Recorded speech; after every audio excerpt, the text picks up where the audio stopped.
Welcome to Unleash the Awesome with Dave Gambrill. All of us have unique skills, talents, and abilities that aren't being used to their full potential. Our mission is to share the people, tools, apps, and other resources that will help you unleash your awesome on the world.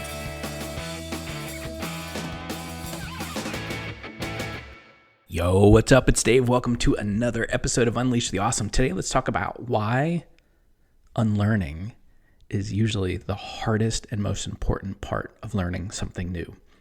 So as adults, for whatever reason, we get this perfectionism or this thing about we can only do something if it's 100% right. And we get worried about failing or not doing it right the first time or not getting an A+ on our report or whatever the case may be. And I think it has a lot to do with, how we were programmed in school when we were little about, getting smelly stickers and A's on your report cards and things like that, which is fine and that's good.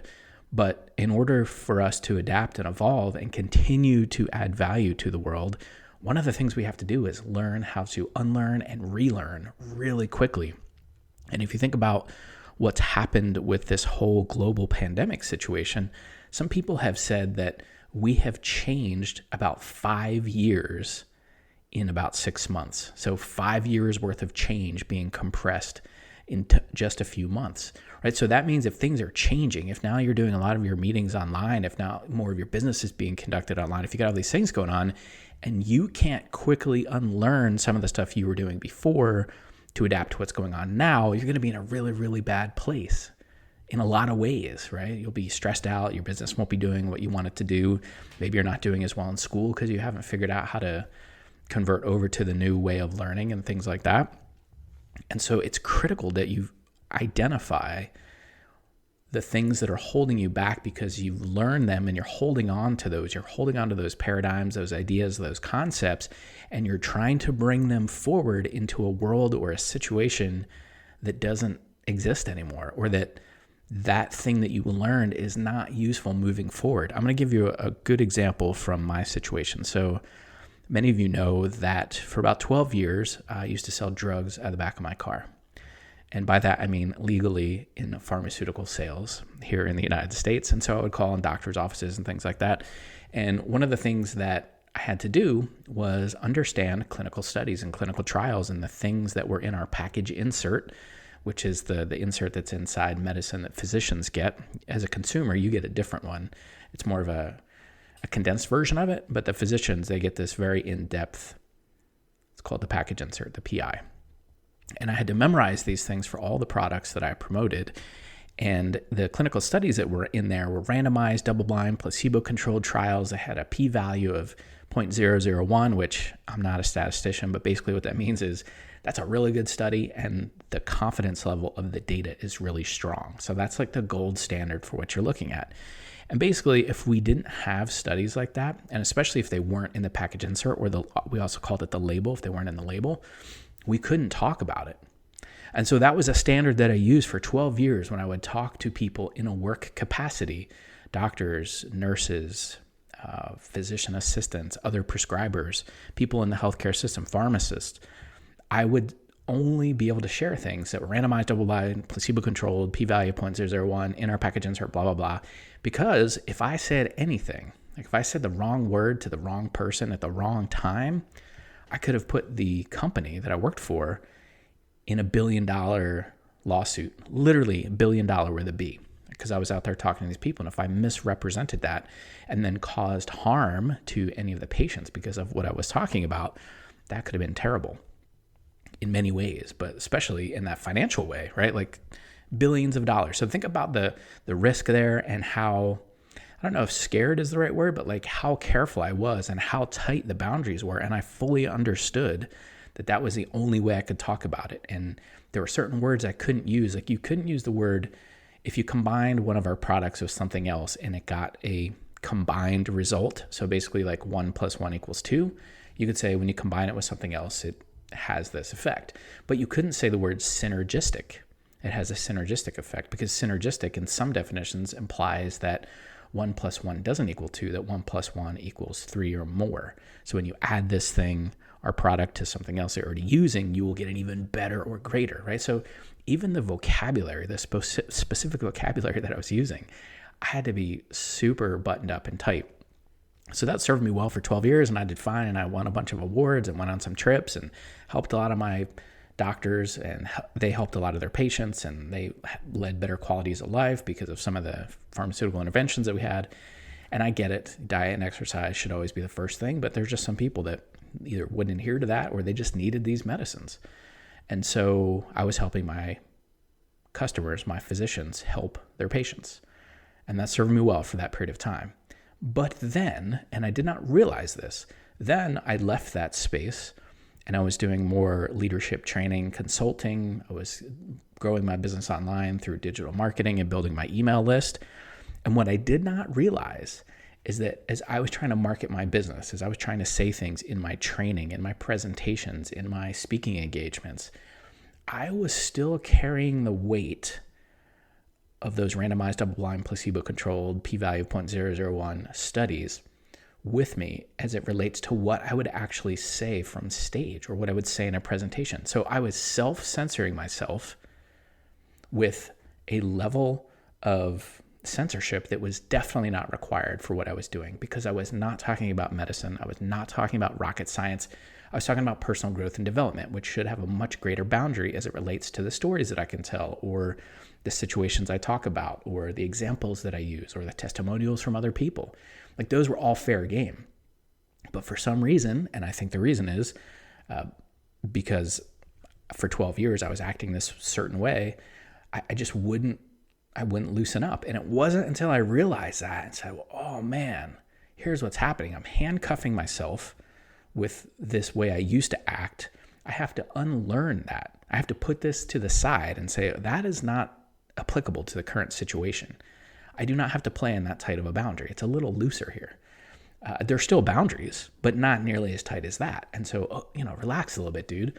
And so I had to give myself that talk, and then everything started to open up. So if you think about something like that, if you have a situation where you're bringing that with you, where you're bringing the need to be a perfectionist, or you're bringing the need to always please someone else besides yourself, or whatever, you're carrying that with you. And now you're trying to learn this new stuff, and you're trying to learn it very quickly because the world is changing so fast. And with technology and everything else, like, everything's moving so fast. If you're carrying those old paradigms, those old mindsets with you, they are anchoring you down. They're weighing you down. At some point, you got to cut and get rid of them, right? You got to say, okay, fine, this served me well. And if I ever talk about medicine or clinical trials, or there have been times when I've been discussing what's going on in the world with this global pandemic with people, and I've leaned on my training and I've leaned on my experience in that space and said, well, here's the kind of data I would prefer to see. I know we're not going to get randomized, double-blind, placebo-controlled in the heat of what's going on, but I know what a good clinical study is. I know how to look at it. And some of the data that we're getting is not great. It could be an indicator, but more data is needed, right? So I've been able to lean on that, but I don't use it every day. It's not become part of what I do. It's not the lens through which I see the world right now. I've put it to the side. So if you have situations like that, you can probably think of some right now. Either an old career you came from, or maybe you got a degree in something in college and now you're doing something totally different that has nothing to do with that, but you're still carrying that model with you, and that model could be restricting you. The inverse could also be true. So something to consider as well is maybe there's some stuff you learned before that you've forgotten or you're not using that you could actually use now, right? That's not really the purpose of this podcast episode, but that's something else to consider as well. But there could be something that you've learned before that you could now use in our current situation to help you learn faster, learn frameworks, or move through things faster. So that's one of the things that I've taken from my past, is that while I don't restrict myself to speaking that way in a clinical fashion, I do still use the way that I used to absorb information and synthesize information very quickly. I still use that every single day. And some of you will say, man, you have a really good knack for taking information and synthesizing it and making it simple, or translating it to your audience. Well, the reality is that's what I did for 12 years, right? So some of the stuff doesn't serve me anymore, but some of the stuff does still serve me, and I still use it every single day, right? So, but I would challenge you to think about, what are you struggling with now? And then look at it and say, if you could take a step back, or, go to a 30,000 foot view and say, here's what needs to change. Here's what I need to unlearn. Here's what I need to put aside, and then I need to learn differently, or I need to just go in with a learning mindset. It could just be something that you've done before, like as your business grows. And for me, I'm seeing this all the time.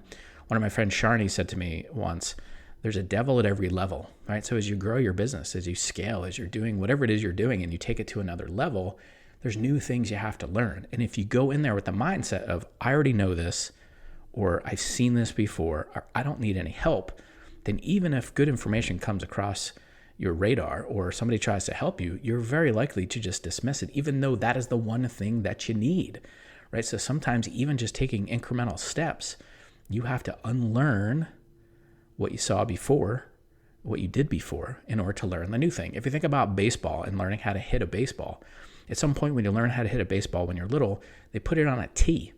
And they say, okay, watch the ball, keep your eye on the ball, and then hit it off this tee, and it teaches you how to swing. But then, after a while, you're going to have someone throw the ball to you. And now you can't keep your eye focused on a ball that's sitting on a tee. You have to now learn how to pick up the ball coming out of the person that's throwing it. You got to pick it up coming out of their hand and then watch it all the way to your bat. And then at the same time, be swinging your bat so that you meet the ball right where you want to, so that you get the kind of hit that you want, right? So some of the things are the same. Some of the techniques are the same. But if you use the same technique of staring at one particular place, one set place in space where that ball used to be, you would never hit a ball because you would be too slow to react to it, right? So you have to change. You have to unlearn that little piece of it and then take it and say, okay, now I have to look for the ball over here. Okay, so I could give you metaphors and similes and examples all day long, but I think this is one of the biggest things you have to figure out right now, because this world is still changing very quickly. No matter what you believe politically or what you think is going on with this pandemic or whatever you choose to call it, the reality is things have changed, and there's a lot of things that are not going to, quote, go back to normal. They're going to stay as the, quote, new normal. You hear all these terms thrown around, but there's going to also be things that have evolved and will evolve again. And so if you're sitting there trying to learn things and do things from not even 6 months ago or a year ago or last year, you're going to be caught behind. And I don't want that to happen to you, because if you're going to unleash your awesome on the world, you have to be able to unlearn so that you can relearn and you can adapt and you can help other people do the same.